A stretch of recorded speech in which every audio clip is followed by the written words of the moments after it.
This is the IBJ Podcast for the week of Monday, April 21st, 2025, brought to you by Taft. I'm your host, Mason King. Welcome back to the podcast, everybody. Comparing company employees to a sports team is a well-worn management trope, but Kelley Gay knows as well as anyone the value of translating the experience of a championship-level athlete to the corporate world. She graduated from one of the most lauded team cultures in the history of college athletics, the University of Connecticut's women's basketball program. In 1995, Gay played forward on UConn's first women's national championship team. Earlier this month, the UConn women's program won its 12th national championship, all of these coming under coach Geno Auriemma. Today, Kelley Gay is Senior Vice President and Chief Marketing Officer of OneAmerica Financial, the largest private company based in Indianapolis. But the lessons she learned from her father, a former NFL lineman, and on the court with UConn are still top of mind. In this week's edition of the IBJ Podcast, Gay discusses the importance of learning your role in a large organization while understanding how everyone else contributes, when to celebrate your successes, and when to push your team to accomplishments they may not believe they can achieve. She also explains her role on the local host committee for July's WNBA All-Star Weekend in Indianapolis, essentially an all-star team of Indy-area executives comprised largely of women. Here's our conversation.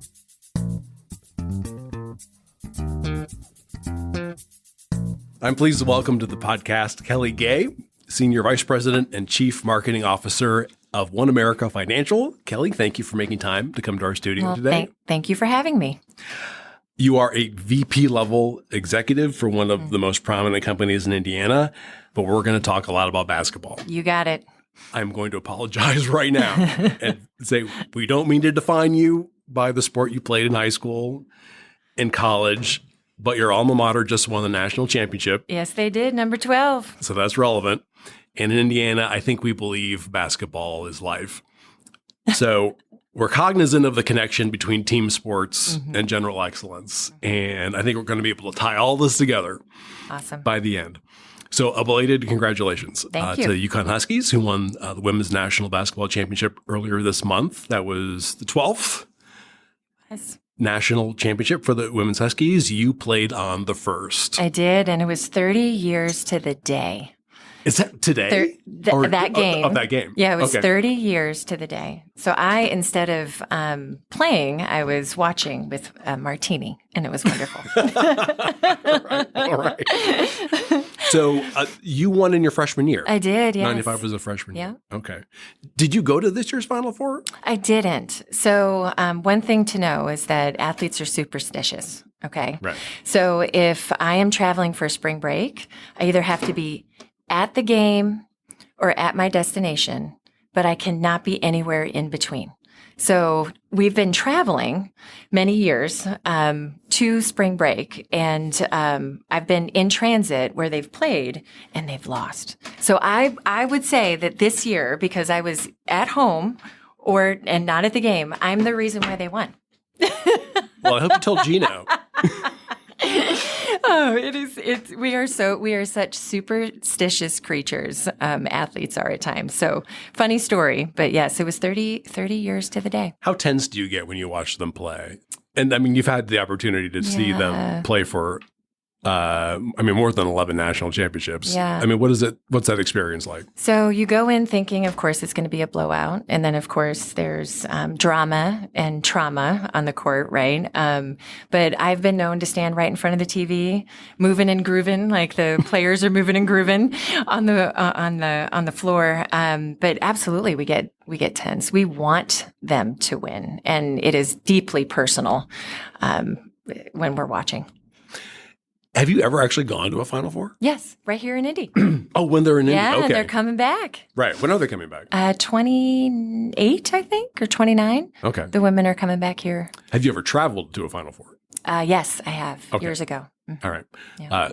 What is it like to do that in person, to be I don't know what the correct word is, a former player. Yeah. So you remember all the moments that you had as a player. So we were in Minneapolis and, everything was, I want to say, for lack of a better term, controlled. Like you did this in the morning, you went for a walk, and then you did this. So everything was intended to keep you focused on what the job was of the day, which was to win, right? Mm-hmm. And so when you're there, you're taking all the big pomp and circumstance in. You're seeing the experience around the game, all the players, all the fans, and most importantly, you get to share space with former athletes and teammates and reminisce and have a really good time. And of course, being in the stands watching the game is just exhilarating. And then it's the after the game fun that is really fun, where you're in the suite or you're, hanging out with your teammates and just talking about life. Now, your dad was an NFL lineman for a few teams. He was, How does that affect your growing up? Well, what kind of expectations? Yeah, high expectations. I have this vivid memory of working out. We'd jump rope and then I would tie myself to a tree with a rubber rope, if you will.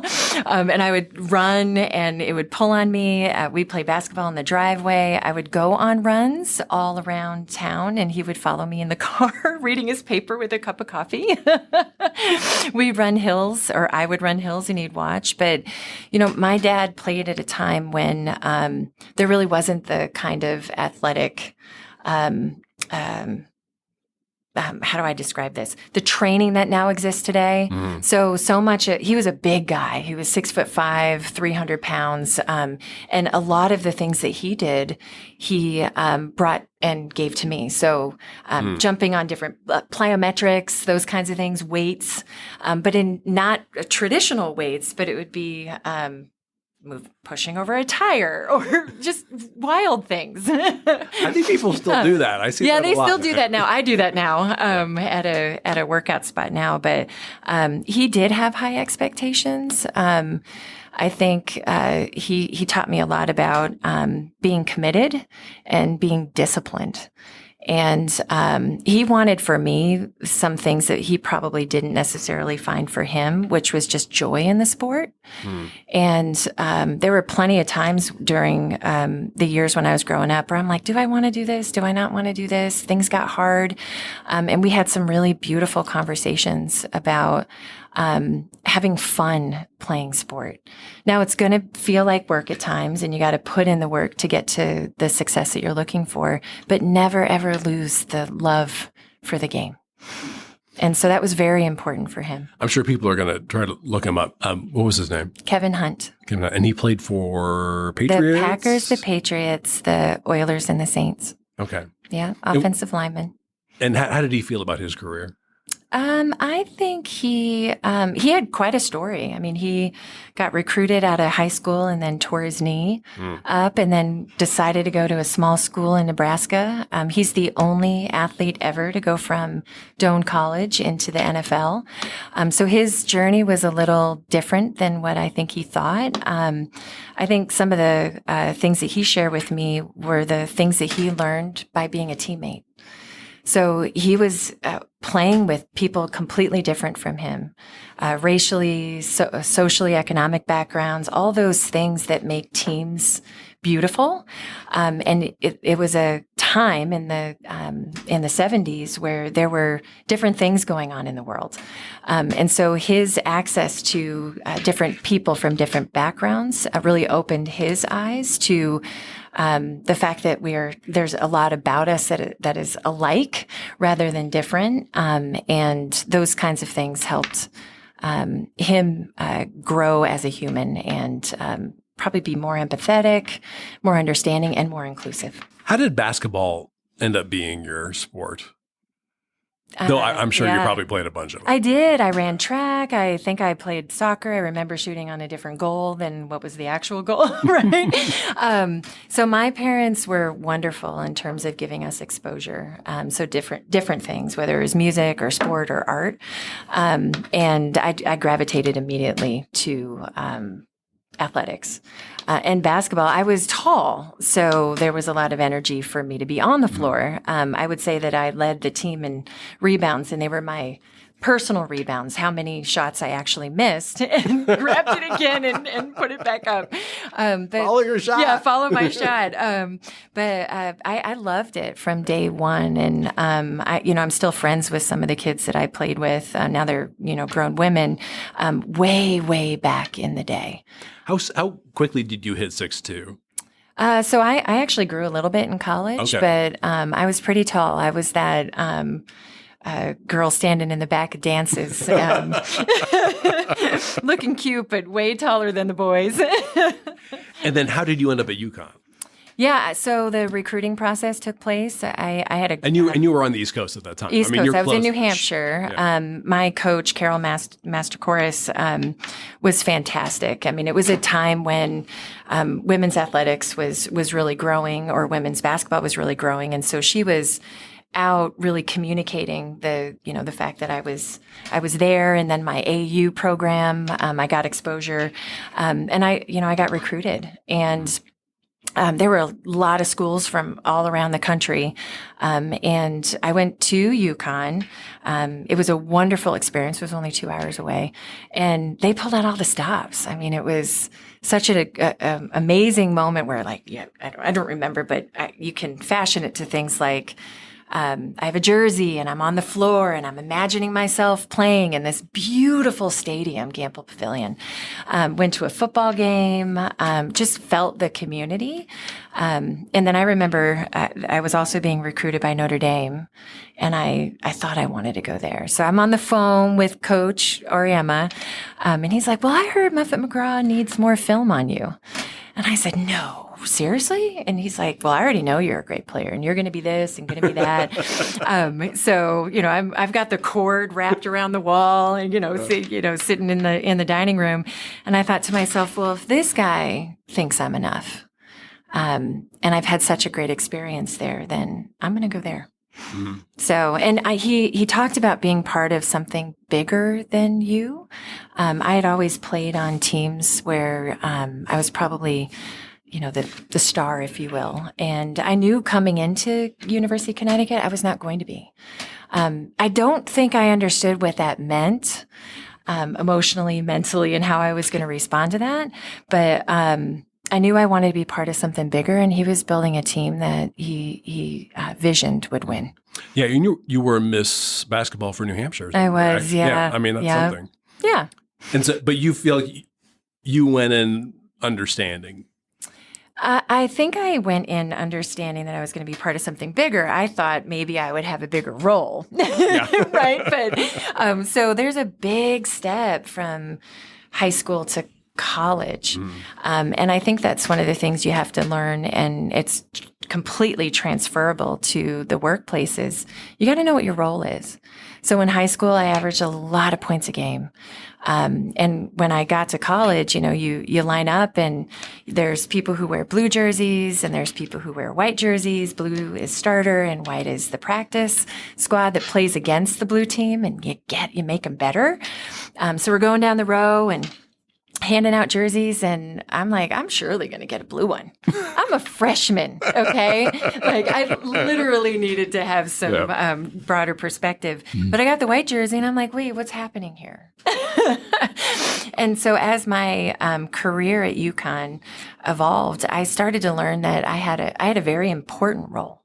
It may not have been the one that I wanted when I entered into the program, but it was a critical role for me to help make people on the team better.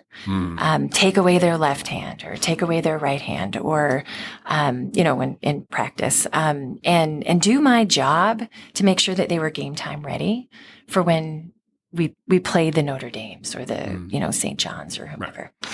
But surely you're thinking, okay, next year Yeah, there were many years where I probably was in the starting lineup and managed to work myself right out of it. I say that just for fun, but it is true. When in sport, you learn a lot about physical strength and you also learn a lot about mental strength.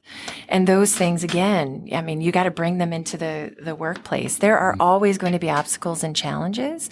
I focused on being the strongest, fastest, player on the team. But what I didn't work on was my mental game. And what being did that able mean to, back at that time? Yeah, it was just being calm, cool, and collected in all situations, understanding the bigger picture, making sure that when adversity came, I believed in myself. There were many conversations with coaches about, Kelley, you're good. You can do this, believe in yourself. And I would overthink things sometimes, right? I also used to joke and say that I led the NCAA in travels when I got the ball because my mind was moving too fast. I was putting too much pressure on myself. And so when I began to work on my mental game, it became, I became more confident in myself. Mm-hmm. And when you have people who trust you, it's wonderful. When you have people who have confidence in you, it's wonderful. But you have to trust yourself and have confidence in yourself under all circumstances. And with that, you have to know who you are. Yeah. So it took me a couple years to get to that spot. And then, as a senior, there were times when I'm like, I don't want to start. I just want to come in off the bench and do my job, right? And then there were times when I did, and then there were times when I didn't. But I knew what my job was, and I took great pride in that. What toward the end, let's say your senior year, what was your role? Yeah, so there's some funny memories that I have. One of my roles was to just simply wreak havoc when I was there were times when I would guard the best player on the team, and get him completely unsettled, right? And remember, I was I'm tall, right? Compared to athletes back then and even now, they're much taller. So my position now would be a guard, but I was a power forward. So I was playing against women that were 6'6", 6'7", 6'4", and so I have a lower center of gravity. I was a little faster. And so my job was to make sure they didn't get the ball. And at times I would, knock them off their stance or be annoying, if you will. Oh. And so I remember distinctly one game, it was like 11 minutes. I think I fouled out in 11 minutes. We were playing LSU. And I run off the court and Geno gives me this big giant hug. And I'm like, oh, okay, so that's what I'm supposed to do. But what it did was it disrupted the flow of their offense. Right. And when you can get in the head of and disrupt the performance of one of their top athletes, right? One of their top players, you're disrupting the play of the game. And so I always talk about even in work, you got to work with what the defense gives you, but you can also create offense. And one of the ways you do that is being a disruptor. So that was one of my roles. See, I think about marketing as being very much a supportive function, but there are opportunities to create chaos. Well, I don't like to necessarily use the term chaos, but look, disruption. So in the world, there's so much noise, right? There's so many outlets and channels for information to be shared. So you got to find that right spot with the right audience and the and those that of course, in our business, insurance is not something people wake up thinking they need. So you have to find the right message, right? And so when we think about marketing and disruption, it could be about the positioning of our brand. It could be how we serve our clients, and where there's an opportunity for differentiation. So there is a correlation, but yeah. Did you play in the tournament your freshman year? I did in the semifinal game. You did? Mm-hmm. Okay. I remember distinctly there was a TV camera right in front of me.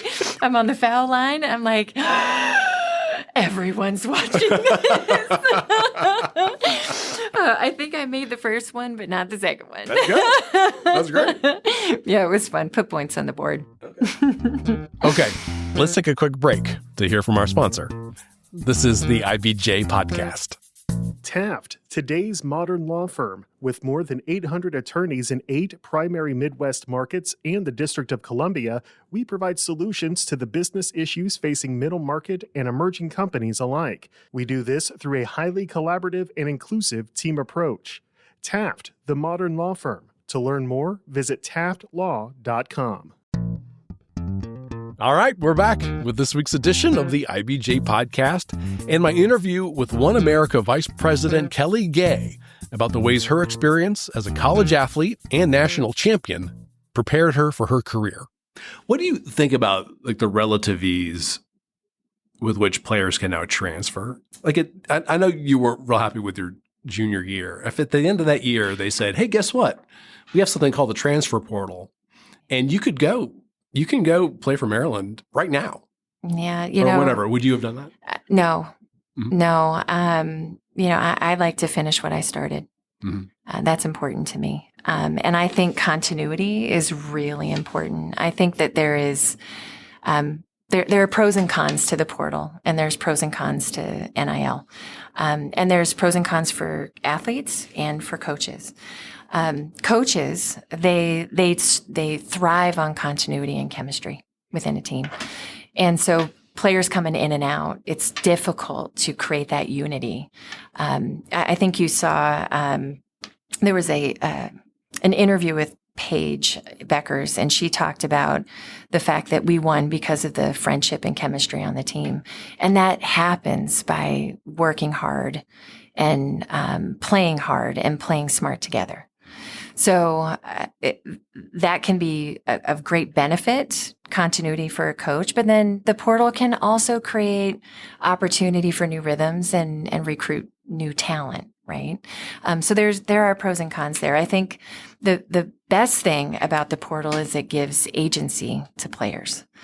There's leverage that's given to players now.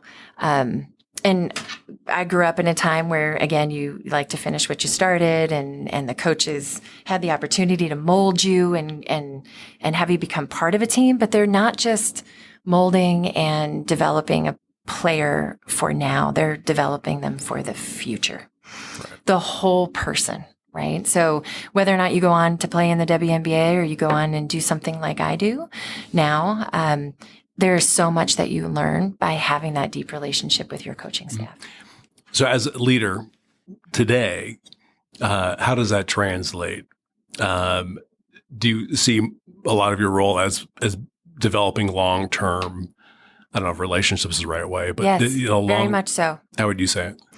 Yeah, it is. It is about the relationship. My job now is not to bring original ideas. It's to inspire original ideas of others.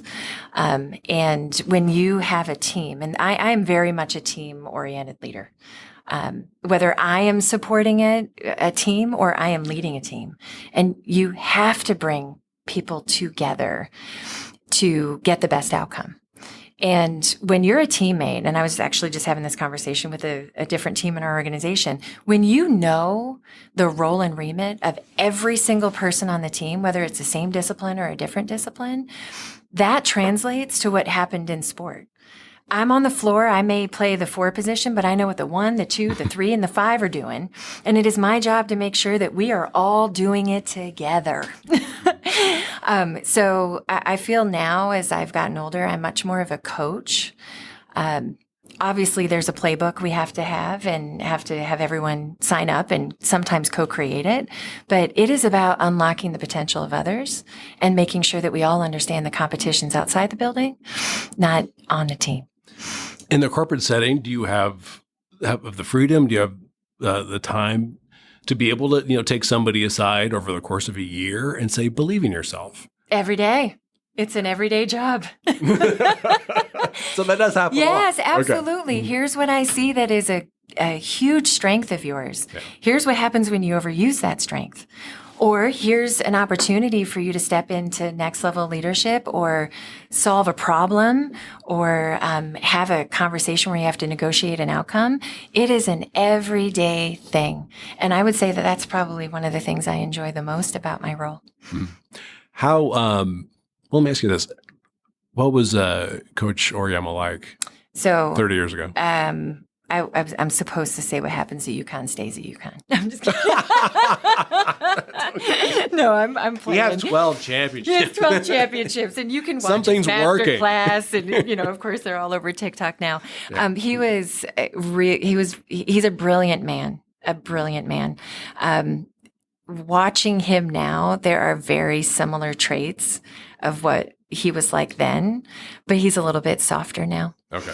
I think he's evolved, just like we all have, to appreciate the moment that he's in and step back and think about the magnitude of impact that program has had. It is the perennial program in the history of women's basketball. And he's had incredible athletes. I think there's 160 of us total over the years. But he was really intense. Yeah. He was building that program. You don't have that kind of freedom as a corporate leader. Oh, I can be necessarily be that intense. Oh, you can? Okay. Of course, but I have to check it. I mean, look, I grew up and was under the tutelage of exceptional leaders. So Coach Daly, who's been with him and by his side as an assistant coach and for 40 years. They've been there for 40 years together. And there is a drive and a commitment to excellence and you did this great. Don't get too big of a head because you got something else to do tomorrow. I remember it was like an early season game. And I think we beat a team by 70. And so we're coming in the locker room and, we're all celebrating and talking about how well we did and who did what. And coach walks in and he's like, you guys have like 30 seconds left to celebrate. You, and you need to be here tomorrow morning at whatever time. Our practice was at 6:00 in the morning. You need to be here earlier because the stats say you didn't do this well. Mm-hmm. So we had a minute to celebrate and then we were right back to work. And there are times I have to check myself to take in those moments. I now call them celebrating micro moments. Like, this was great. We're on the path to perfect, right? There's no such thing. But we're making progress. So I absolutely have to make sure I catch myself to keep driving. So at the same time, you want to make sure that your employees have their micro celebrations. Yes, before absolutely. saying, but we need to make some adjustments. Yes. Yeah. I mean, that's what life's about. I mean, you make decisions based on a set of criteria, information that you have now. We believe in empowerment with accountability at OneAmerica Financial. And there are things that are going to work and then there are things that are not going to work. But how you respond to that, not react, how you respond to that is really important as a leader. Really important as a leader. So what do we learn from this? How do we grow from this? What will we do different? And what do we do great that we want to do more of? It probably isn't fair to ask you to compress this much information into one answer, but could you give me the outline of how you went from UConn to working at OneAmerica and moving to Indianapolis? Okay. Yeah, I had a donor that said... through the program. Through the program. Yeah. Because it's all about relationships. How can I help you go from here to the next thing that you're going to do? So I had an opportunity to interview an insurance company, Phoenix Home Life, that's no longer there, or a casino.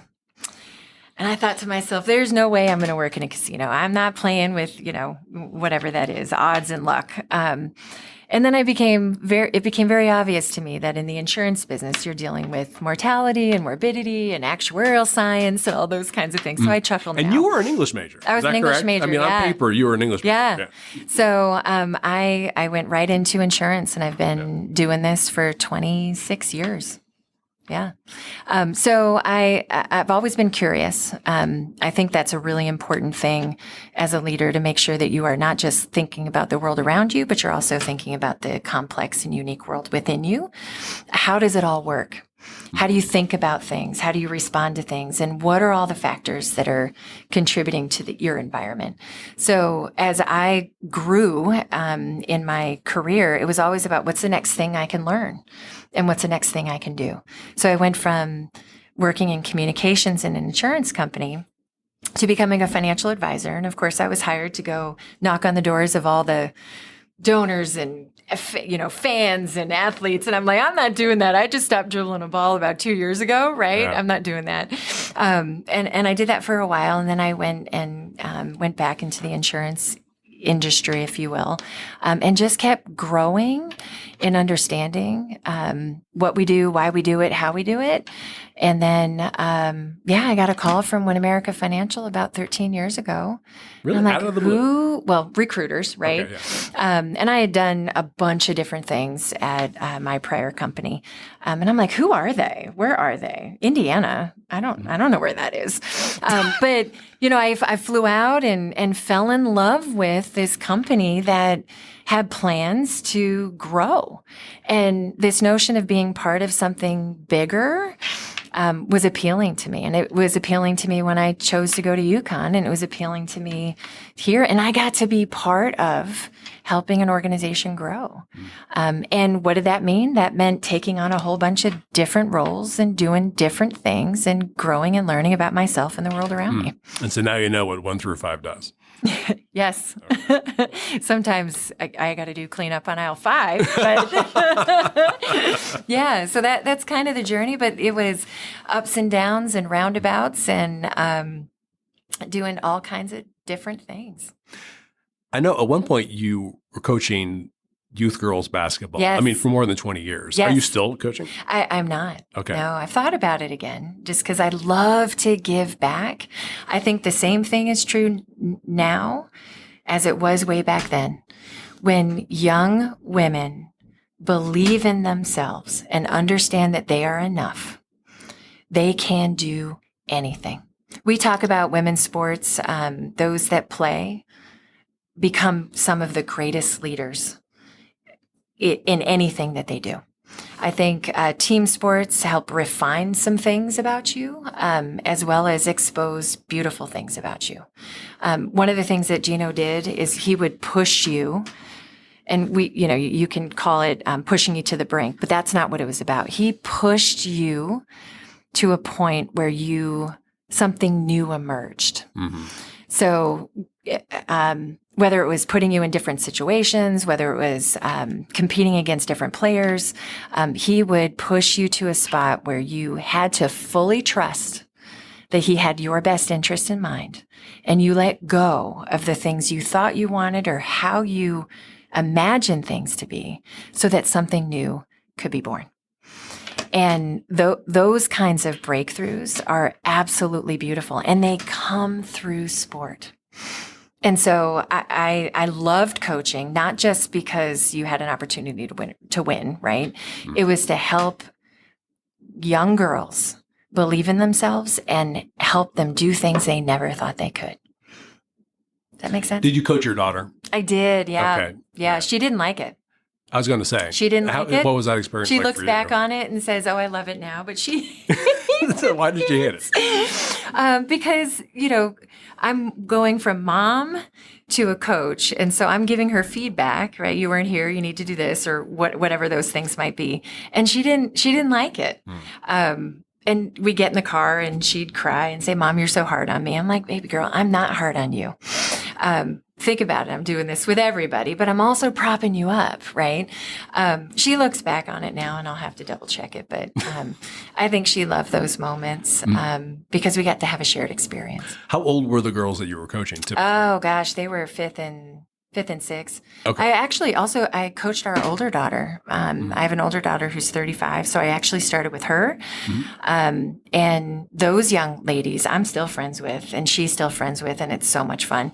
And then I coached kids that weren't my children. But it's all the same. It's about creating an environment for them to grow, understand what team sport looks like, have a bunch of fun while we're doing it. Coach Auriemma has three things that it's probably still on the wall: play hard, play smart, and have fun. And so we will work our tails off, and we'll be smart about how we win and we grow. And we're going to have fun while we're doing it. Does coach ever approach anybody and say, you're not having enough fun? Yeah, I'm sure he has. One of the things I mentioned this earlier, but one of the things I appreciated about my father was the need to not lose the love for the sport. Yeah. Being an athlete, it can feel like a job. So the program, the culture of the program is also about creating fun. And when you see these athletes on the floor working their tails off and they're in flow, right? There's a lot of research on flow. When there are the smiles on their faces, they are loving every single second of being out there. That's what you want, because when you're having fun and you're working hard, that's where just joy is. And that's usually when you're winning. Got it. So the WNBA draft was earlier this week. Yes. And UConn's Paige Beckers was the number one and went to Dallas. Did you watch the draft? I sure did. Gut reaction. Oh, I was watching Geno's face. Yeah. I love it when he gets emotional. Look, this is an incredible time in women's sports. And, Caitlin Clark is right here in our backyard. And she has, along with Angel Reese's and all the folks, really created energy. And so to have those many viewers watching the draft is just, I sometimes say, well, I don't know what took you so long, because women's basketball or women's sport has been fascinating and interesting and evolving over years. But it is so exciting. I am so happy for these young women. They're going to do great things in the WNBA. And like many that have come before them, they're going to do great things in life. Now, I have no idea whether this is true. I'm going to assume that you were an Indiana Fever season ticket holder. Yes. Well before Caitlin Clark arrived. Yep. Okay. When did you first start Well, when we games? first moved here, my husband was like, we're doing everything. We're fully immersing. We did take a few years off. There were some things that happened in our family that, we had to take a pause. But a colleague and friend of mine have season tickets. And so we go and we celebrate and enjoy the environment. It's just wonderful. To have that stadium filled for women's basketball is a pinch me moment.